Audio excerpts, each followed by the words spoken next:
السلام علیکم ورحمۃ اللہ وبرکاتہ۔ ہنستے مسکراتے پیارے پیارے ننھے منھے ہوشیار سمجھدار بہت ہی بہادر اور اچھے ساتھیوں، کہانی گھر میں خوش آمدید، جہاں آپ روزانہ سنتے ہیں رنگ برنگی نئی پرانی ہستی ہساتی سیکھتی سکھلاتی سچی خیالی تاریخی مزیدار کہانیاں۔ اور کہانی سننے سے پہلے جی آپ اپنے تمام کام اچھے طریقے سے مکمل کر لیتے ہیں، اور جو بچے نئے شامل ہوئے ہیں ان کو ہم بتا دیں کون سے کام، اسکول کا کام اور سبق، اور اگر کسی بڑے نے آپ کو کچھ کہا ہے تو کیا آپ نے وہ کام پورا کیا ہے، اور کیا آپ نے اپنی نمازیں پڑھ لی ہیں، کتنا اہم ہے نا۔ اور اس کے بعد جہاں آپ بیٹھ کر کہانی سن رہے ہیں کیا وہ جگہ اچھی سی صاف ستھری ہے، تبھی مزہ آئے گا کہانی سننے کا۔ چلیے آتے ہیں آج کی کہانی کی جانب۔ آج جو ہم آپ کے لیے کہانی لائے ہیں وہ ہے دوسرے سپارے کی سب سے پہلی کہانی، اور بہت ہی اہم کہانی۔ یہ کہانی ہے اسی کعبے کی جس کی کہانی ہم نے کل سنی تھی، وہ والا کعبہ جو حضرت ابراہیم علیہ السلام اور ان کے بیٹے حضرت اسماعیل علیہ السلام نے مل کے بنایا تھا، اور اللہ تعالیٰ سے دعا کی تھی کہ اللہ تعالیٰ اس گھر کو تمام مسلمانوں کا مرکز بنا دے اور ان کو یہاں پہ بہت ساری نعمتیں اور پھل عطا فرمائے۔ تو وہی کعبہ حضرت ابراہیم نے جب بنایا تھا، اور اس کے بعد جتنے بھی انبیاء آئے تھے، حضرت یوسف علیہ السلام، حضرت یعقوب علیہ السلام، حضرت داؤد، حضرت عیسیٰ، حضرت موسیٰ علیہ السلام، تمام انبیاء ادھر کعبے پہ آتے تھے، وہاں پہ حج کرتے تھے، وہاں پہ عمرہ کرتے تھے اور اللہ تعالیٰ سے دعا کرتے تھے۔ اور نبی صلی اللہ علیہ وسلم تو پیدا ہی مکہ میں ہوئے تھے جہاں پہ کعبہ بنا ہوا تھا۔ تو دوسرے سپارے میں آپ لوگوں کو پتہ ہے نا سب کو کہ سیقول السفہاء سے یہ سپارہ شروع ہوتا ہے، اور سیقول السفہاء کا مطلب ہے کہ یہ جو لوگ ہیں جو بات نہیں مانتے اور یہ جو بیوقوف لوگ ہیں یہ کہیں گے، بھلا کیا کہیں گے؟ یہ کہیں گے کہ یہ مسلمانوں کو کیا ہو گیا ہے۔ سنیے کیا ہوا تھا بھلا مسلمانوں کو۔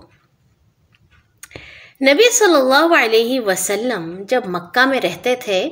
تو اللہ تعالیٰ نے ان کو کہا تھا کہ آپ نماز پڑھا کیجئے۔ پہلے تو وہ 2 رکعت پڑھتے تھے، اور پھر اس کے بعد جب نبی صلی اللہ علیہ وسلم آسمانوں کی سیر کر کے واپس آئے، اس کی کہانی پھر سناؤں گی میں آپ کو۔ جب آسمانوں کی سیر کر کے واپس آئے تو اللہ تعالیٰ نے ان کو 5 نمازوں کا تحفہ دیا، جو ہم پڑھتے ہیں نا، فجر، ظہر، عصر، مغرب، عشاء، یہ 5 نمازیں اللہ تعالیٰ نے تحفہ دی تھی پیارے نبی صلی اللہ علیہ وسلم کو۔ اور پیارے نبی صلی اللہ علیہ وسلم یہ نماز اس طرح پڑھتے تھے کہ جب وہ کھڑے ہوتے تھے تو ان کے سامنے کعبہ بھی ہوتا تھا اور ان کے سامنے بیت المقدس بھی ہوتا تھا۔ بیت المقدس بھلا کیا ہے؟ فلسطین میں وہ والی جگہ جہاں پہ حضرت موسیٰ نے اپنی قوم کو لے کے جانا تھا۔ بیت المقدس وہ والی جگہ تھی جہاں پہ اللہ تعالیٰ نے بہت سارے انبیاء کو بھیجا تھا، اور وہاں پہ حضرت سلیمان علیہ السلام نے ایک بڑا سارا عالیشان محل بھی بنایا تھا، اور جو یہود تھے، جو بنی اسرائیل تھے، وہ سارے لوگ بیت المقدس کی طرف رخ کر کے نماز پڑھا کرتے تھے۔ اور چونکہ حضرت محمد صلی اللہ علیہ وسلم بھی اسی دین کے پیروکار تھے جو لے کے آئے تھے حضرت موسیٰ اور حضرت ابراہیم، تو وہ بھی بیت المقدس کی طرف ہی منہ کر کے نماز پڑھتے تھے، مگر پیارے نبی یہ کوشش کرتے تھے کہ وہ ایسے رخ پہ کھڑے ہوں کہ ان کے سامنے کعبہ بھی آ جائے اور بیت المقدس بھی آ جائے، کیونکہ اللہ تعالیٰ نے انہیں یہ بھی نہیں کہا تھا کہ آپ نے کعبے کی طرف ہی رخ کرنا ہے۔ اب ہوا یہ کہ جب کفار نے نبی صلی اللہ علیہ وسلم کو اور ان کے ساتھیوں کو بہت ہی ستانا شروع کر دیا، تو پھر اللہ تعالیٰ نے کہا اب آپ ہجرت کر لیجئے۔ ہجرت کا مطلب ہے آپ یہ جو کفار کا جو ملک ہے نا، یہ جو کفار کا وطن ہے، اس کو چھوڑ کے ایسی جگہ پہ جائیے جہاں پہ آپ کے ساتھ بہت زیادہ مسلمان ہوں۔ تو حضرت محمد صلی اللہ علیہ وسلم مکہ چھوڑ کے مدینہ چلے گئے۔ اب جب وہ مدینہ گئے تو مدینہ کے جنوب میں تھا مکہ اور اس کے شمال میں تھا بیت المقدس، یعنی کہ اگر ہم کھڑے ہوں تو ہمارے سامنے شمال ہے اور ہمارے پیچھے جنوب ہے۔ اب ایک ہی وقت میں ہم آگے اور پیچھے کا رخ تو نہیں کر سکتے، تو پیارے نبی صلی اللہ علیہ وسلم بیت المقدس ہی کی طرف رخ کر کے نماز پڑھتے تھے، مگر ان کا دل چاہتا تھا کہ اللہ تعالیٰ اب مجھے یہ کہہ دے کہ میں کعبے کی طرف منہ کروں، کیونکہ مدینہ میں بہت زیادہ یہودی تھے،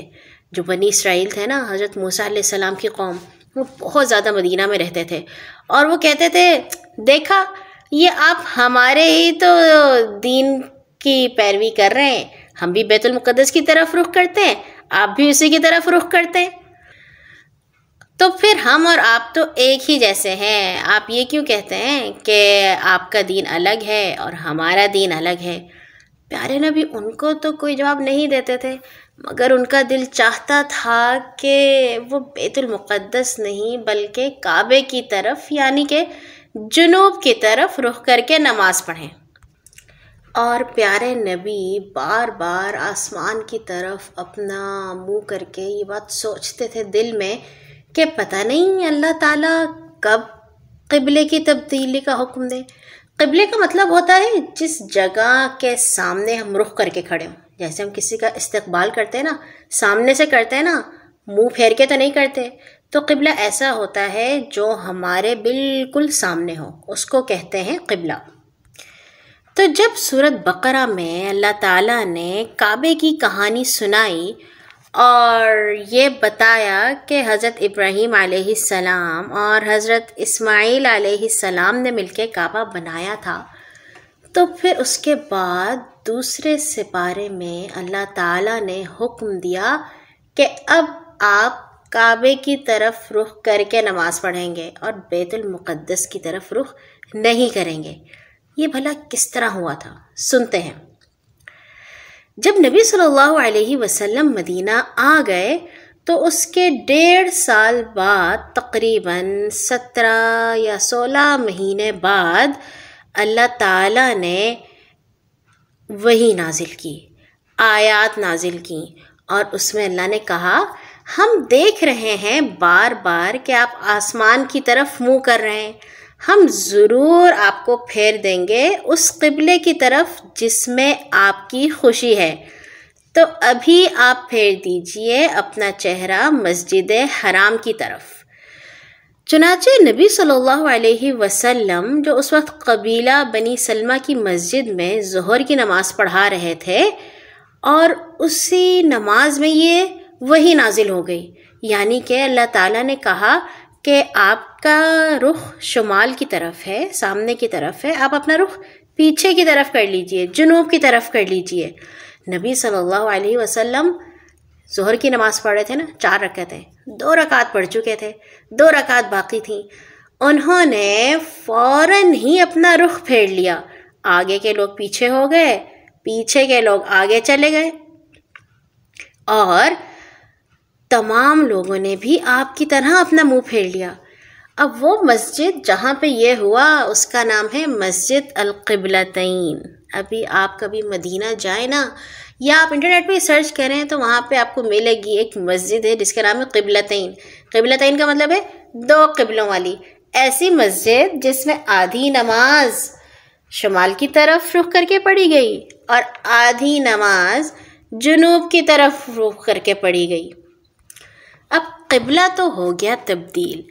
اور ہمارے پیارے نبی صلی اللہ علیہ وسلم بہت ہی خوش ہوئے، کیونکہ وہ تو یہ چاہتے تھے کہ ان کے ابا جان حضرت اسماعیل اور حضرت ابراہیم نے جو کعبہ بنایا ہے وہ اس کی طرف رخ کر کے نماز پڑھیں۔ یہ جو قبلہ بدلا اس کو تحویل قبلہ کہتے ہیں۔ تحویل کا مطلب ہے بدلنا، اور قبلہ کا تو مطلب میں نے آپ کو بتایا ہے، جس کے سامنے آپ کھڑے ہوں۔ جو تحویل قبلہ ہوئی اس سے یہودی بڑے پریشان ہوئے، ان کو بڑی ہی سخت تکلیف پہنچی، حالانکہ وہ پہلے بھی خوش نہیں تھے۔ وہ کہتے تھے کہ اگر یہ محمد کہتے ہیں کہ ہمارا دین الگ ہے اور تمہارا دین الگ ہے تو پھر یہ ہمارے قبلے کی طرف کیوں رخ کر کے نماز پڑھتے ہیں؟ مگر دل میں تو وہ خوش ہوتے تھے کہ دیکھا ہمارے ہی قبلے کی طرف رخ کرتے ہیں۔ مگر جب اللہ تعالیٰ نے یہ کہہ دیا کہ نہیں، اب آپ بیت المقدس نہیں بلکہ کعبے کی طرف رخ کریں گے، تو وہ بڑے ناراض ہوئے، کہنے لگے کہ یہ کیا بات ہوئی ہے، اور کہنے لگے کہ جو ہے چونکہ یہ ہر بات میں ہمارے سے لڑائی کرتے ہیں، ہر بات میں ہماری مخالفت کرتے ہیں، اسی لیے انہوں نے یہ قبلہ بدلا ہے۔ اور وہاں پہ کچھ منافق بھی رہتے تھے۔ منافق ایسے لوگ تھے جو کہتے تھے کہ ہم مسلمان ہیں مگر اندر سے مسلمان نہیں تھے۔ انہوں نے بھی بہت اعتراض کرنا شروع کیا، اور جب انہوں نے اتنی زیادہ باتیں کیں، انہوں نے کہا یہ جو محمد ہے نا، ان کو کچھ پتہ ہی نہیں ہے، صحیح بات ہے، کبھی کوئی بات کرتے ہیں، کبھی کوئی بات کرتے ہیں، کبھی کہتے ہیں اس طرف رخ کر کے نماز پڑھو، کبھی کہتے ہیں اس طرف رخ کر کے نماز پڑھو، ان کو تو کچھ پتہ ہی نہیں ہے۔ تو اللہ تعالیٰ نے پھر یہ کہا کہ یہ بے وقوف لوگ کہیں گے کہ مسلمانوں کو کس نے پھیر دیا ہے۔ بے وقوف کہا اللہ تعالیٰ نے ان کو جو ایسی باتیں کر رہے تھے۔ اور پھر اللہ تعالیٰ نے کہا کہ شمال، جنوب، مشرق، مغرب، ساری طرف اللہ تعالیٰ ایک ہی ہے، جسے وہ چاہتا ہے وہ ہدایت پہ رکھتا ہے۔ اور پیارے نبی، آپ پہلے جس قبلے پر تھے وہ ہم یہ دیکھ رہے تھے، ہم نے اسی لیے مقرر کیا تھا کہ یہ دیکھیں کہ کون رسول کی پیروی کرتا ہے۔ یعنی کہ پہلے ہم دیکھ رہے تھے کہ جب آپ بیت المقدس کی طرف رخ کر کے نماز پڑھتے تھے تو کون اس طرف رخ کر کے نماز پڑھ رہا ہے، اور کون آپ کی بات نہیں سنتا اور الٹے قدموں پھر جاتا ہے۔ یہ بڑی مشکل بات ہے۔ اللہ تعالیٰ نے ایک دم سے کہا نا کہ اپنا رخ پھیر دیں، تو مسلمان اور کفار سبھی حیران ہو گئے تھے، مگر جو بالکل سچے مسلمان تھے نا، انہوں نے فوراً نبی صلی اللہ علیہ وسلم کی بات مانی تھی، کیونکہ پھر اللہ تعالیٰ نے کہا کہ ساری جو جہات ہیں، سارے جوانب جو ہیں وہ اللہ تعالیٰ کے ہیں، کسی کو اعتراض کا کوئی حق نہیں ہے۔ اور پھر اللہ تعالیٰ نے یہ بھی کہا کہ اب ہمیں پتہ چلا ہے کہ کون اصل میں مسلمان ہیں اور کون بس ایسے ہی نمائشی مسلمان ہیں، کیونکہ جو دوسرے لوگ تھے وہ بھی دل میں تو یہ سوچ کے خوش ہوتے تھے نا کہ قبلہ تو ہمارا یہ، مگر جب کعبے کی طرف رخ کرنے کا حکم ملا تو بہت سارے لوگ دور ہو گئے، اور سب کو پتہ چل گیا کہ کون سچا مسلمان ہے اور کون منافق ہے، کون نبی صلی اللہ علیہ وسلم کی پیروی کرنے والا ہے اور کون دین سے پھر جانے والا ہے۔ اور پھر جانتے ہیں اللہ تعالیٰ نے کیا کہا؟ اللہ تعالیٰ نے کہا کہ یہ یہودی اور یہ عیسائی ایسے لوگ ہیں کہ اگر آپ ان کی ساری باتیں بھی مان لیں نا، آپ ان کو جتنا مرضی خوش کر لیں، آپ کپڑے بھی جیسے پہنیں، آپ کھانا پینا بھی جیسا کریں، ساری باتیں کر لیں، پھر بھی آپ سے خوش نہیں ہوں گے اور آپ کی بات نہیں مانیں گے۔ بس یہ ہوگا کہ ان کی باتیں مان کے آپ اللہ تعالیٰ کو ناراض کر دیں گے۔ پھر اللہ تعالیٰ نے یہ کہا کہ اب کوئی بھی کہیں بھی موجود ہو، دنیا کے کسی کونے میں، چاہے وہ سمندر کے درمیان ہو، چاہے وہ دور کسی جزیرے پہ ہو، یا وہ کسی اونچے پہاڑ پہ ہو، یا وہ کسی کھلے میدان اور صحرا میں ہو، سب لوگ اپنا رخ کریں گے مسجد حرام کی جانب۔ اور پھر اللہ تعالیٰ نے کہا کہ جو ایسا نہیں کرے گا اور مجھے بات نہیں مانے گا اور مجھ سے نہیں ڈرے گا، اس سے میں بہت ناراض ہو جاؤں گا۔ تم لوگ ہمیشہ مجھے یاد رکھو اور میرا شکر ادا کرو۔ اور کبھی بھی ناشکری نہ کرو۔ اللہ تعالیٰ نے بہت ساری نعمتیں دی ہیں نا، تو اللہ نے کہا کبھی میری ناشکری نہ کرو۔ اور اگر تمہارا دل کبھی بہت اداس ہو، تمہیں سمجھ میں نہ آ رہا ہو کہ کیا کرو، کیونکہ نبی صلی اللہ علیہ وسلم اداس ہو گئے تھے جب یہودی ان کے بارے میں باتیں کر رہے تھے اور منافق باتیں کر رہے تھے، اور وہ کہہ رہے تھے یہ جو محمد ہے ان کو تو کچھ پتہ ہی نہیں ہے، یہ کبھی کوئی بات کرتے ہیں کبھی کوئی بات کرتے ہیں۔ تو پیارے نبی اداس تو ہو گئے تھے، تو اللہ تعالیٰ نے کہا اب بالکل اداس نہ ہو اور صبر کریں اور نماز پڑھیں۔ جو نماز پڑھتا ہے نا اللہ تعالیٰ اس کا پکا دوست بن جاتا ہے، اور جو صبر کرتا ہے اللہ تعالیٰ ہر وقت اس کے ساتھ ہی رہتا ہے۔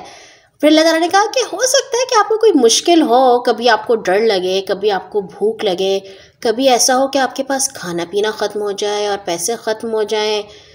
تو لیکن آپ پھر بھی صبر کرتے رہیں، کیونکہ اللہ تعالیٰ جب کسی کو ایسی مشکلات میں ڈالتا ہے تو اس کو اور مضبوط بنا دیتا ہے اور اس کا پکا دوست بن جاتا ہے۔ اور پھر اس کے بعد اللہ تعالیٰ نے ایک اور ہمیں کہانی سنائی، وہ ہم انشاءاللہ کل سنیں گے۔ آج کے لیے اتنا ہی۔ تحویل قبلہ کی کہانی۔ اب تو آپ کو یاد رہے گا نا کہ تحویل قبلہ کا کیا مطلب ہے، اور آپ کو یہ بھی یاد ہوگا کہ پہلے کس طرف رخ کیا کرتے تھے اور پھر کس طرف کیا کرتے تھے۔ آپ لوگ آج نقشہ نکالیے گا اور پھر اس پہ دیکھیے گا کہ بھلا بیت المقدس کدھر ہے اور مدینہ کدھر ہے اور مکہ کدھر ہے، اور پھر آپ نشان بنائیے گا کہ پہلے ایسے نماز پڑھا کرتے تھے اور پھر ایسے نماز پڑھا کرتے تھے، پھر آپ کو سمجھ میں آئے گا انشاءاللہ تعالی۔ کل آئیں گے ایک اور نئی کہانی کے ساتھ۔ سونے سے پہلے اپنے لیے اور تمام مسلمانوں کے لیے دعا کرنا مت بھولیے گا۔ اللہ حافظ۔